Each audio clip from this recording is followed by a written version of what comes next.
Em 2021, ao perfurar cerca de 3,5 metros sob o permafrost no nordeste da Sibéria, pesquisadores encontraram uma forma de vida congelada de 24 mil anos, que depois reviveram antes de cloná-la, ou melhor, ela se clonou sozinha. Isso pode soar como o início de uma história de terror sinistra, mas não se preocupe, é na verdade o oposto. O que os cientistas desenterraram foi um organismo microscópico congelado que pode mudar fundamentalmente o que pensamos sobre evolução e sobrevivência. As minúsculas criaturas descobertas são chamadas rotíferos bedeloides, animais microscópicos com bocas em forma de roda que usam tanto para se locomover quanto para se alimentar. Foram descobertos pela primeira vez em 1696 e são bastante comuns em ambientes de água doce ao redor do mundo, com algumas espécies de água salgada. Podem parecer insignificantes, mas os cientistas os estudam desde que os primeiros microscópios tornaram possível realmente vê-los. Porque, mesmo tendo apenas algumas dezenas de micrômetros de largura, eles são surpreendentemente complexos, com cérebro, intestinos, músculos e sistemas reprodutivos. Será que dentro dessa complexidade está o segredo da resiliência máxima, talvez até para nós humanos? Vamos analisar isso. Essas criaturas são extremófilas.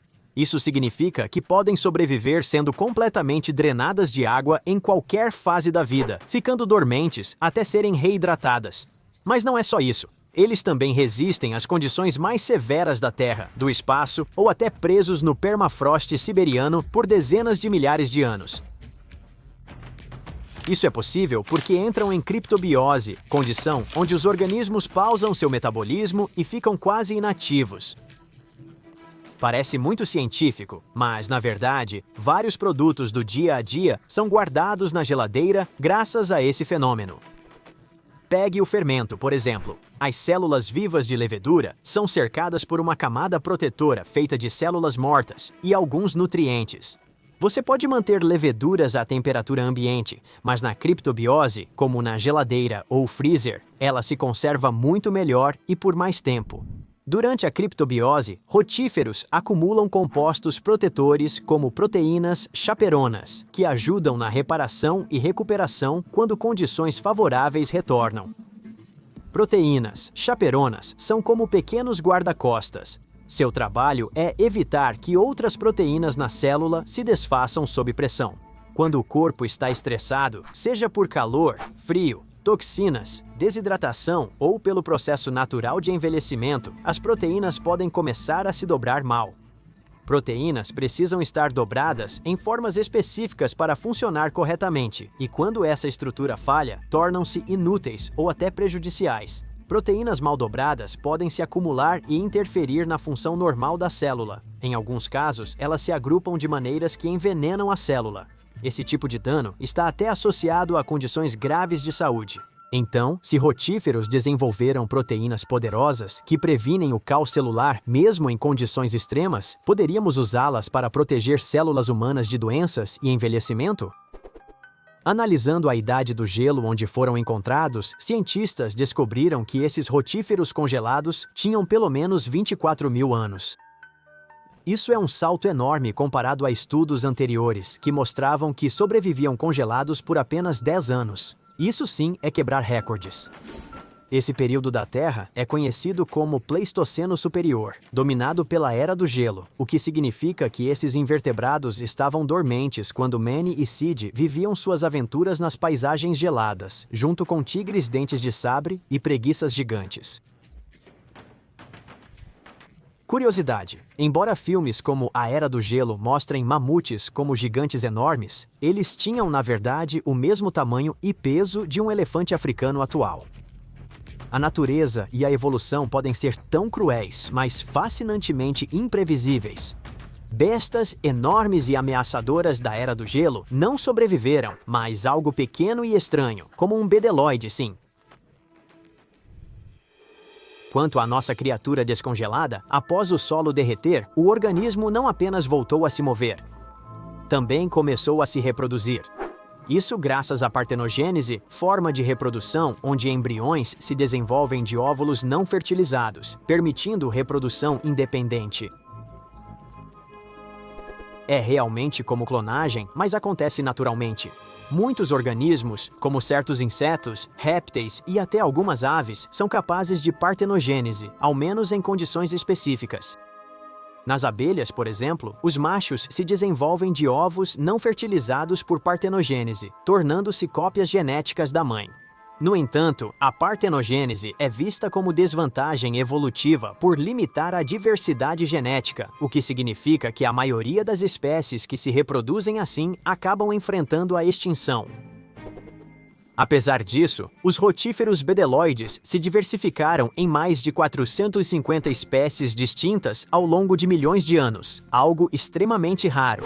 Cientistas acreditam que sua sobrevivência se deve a algumas adaptações evolutivas. Eles podem pausar seu metabolismo através da criptobiose, reparar seu DNA com proteínas especializadas e até pegar genes úteis de outros organismos por transferência horizontal de genes. Diferente da maioria dos animais, que dependem só do DNA herdado, esses organismos roubam material genético de bactérias, fungos e plantas, inserindo genes externos no seu genoma para obter novas características de sobrevivência. Alguns estudos mostram que até 10% do genoma ativo deles vem de DNA estrangeiro. Isso pode explicar sua extraordinária capacidade de sobrevivência. Eles pegam emprestados genes para resistência ao estresse, quebra de toxinas ou reparo de radiação, basicamente atualizando seu DNA em tempo real. Não é como o Mind Flayer de Stranger Things, onde a criatura absorve outro organismo para se aprimorar e crescer. É mais como um espião roubando uma planta de um laboratório rival para aprender seus segredos. Quando células se rompem, como quando bactérias morrem por perto, os bedeloides capturam fragmentos de DNA soltos e os integram ao próprio genoma. Curiosamente, a expectativa de vida normal dos rotíferos bedeloides em circunstâncias comuns é de apenas 2 semanas. A amostra de solo que continha esses rotíferos também tinha nematóides, outro grupo de pequenos sobreviventes que resistem a dezenas de milhares de anos no gelo. Isso não se limita apenas a animais microscópicos. Pesquisadores já regeneraram musgos antárticos e plantas inteiras a partir de sementes congeladas por centenas ou até milhares de anos. Em 2016, cientistas japoneses ressuscitaram tardígrados, ou ursos d'água, após 30 anos em criptobiose.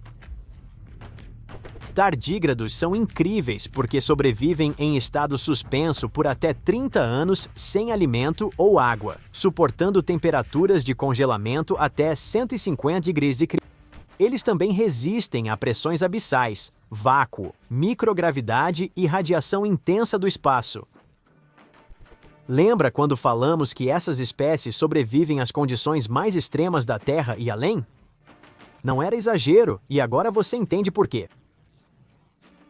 Por isso, a NASA e parceiros enviaram ursos d'água e rotíferos bedeloides para a órbita. Eles estiveram na ISS, ajudando os cientistas a entender como lidam com microgravidade, radiação e estresse.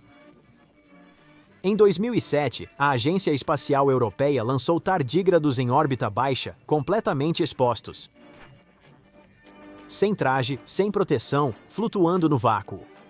Eles foram expostos à radiação cósmica, luz UV 1000 vezes mais forte que a da Terra e temperaturas próximas do zero absoluto. E quando retornaram, a maioria acordou e se reproduziu, apesar das condições extremas a que foram submetidos. Isso se relaciona com a teoria da panspermia, a ideia de que a vida não surgiu na Terra, mas chegou aqui em poeira espacial ou dentro de meteoritos. Antes parecia pseudociência, mas quando organismos resistem à radiação cósmica, não parece tão absurdo, não é? E quanto aos humanos? Isso significa que já entendemos completamente a hibernação e estamos perto de induzir esse estado em humanos? Desculpe desapontar, mas isso ainda parece mais ficção científica. Porém, estudar rotíferos, tardígrados e organismos similares pode levar a grandes avanços em outras áreas. Sua resiliência pode ser um modelo para a medicina, para redefinir o envelhecimento, talvez até para pausar a vida ou estendê-la. Falamos de inovações práticas, desde melhor preservação de órgãos para transplante até medicamentos que retardam o envelhecimento celular.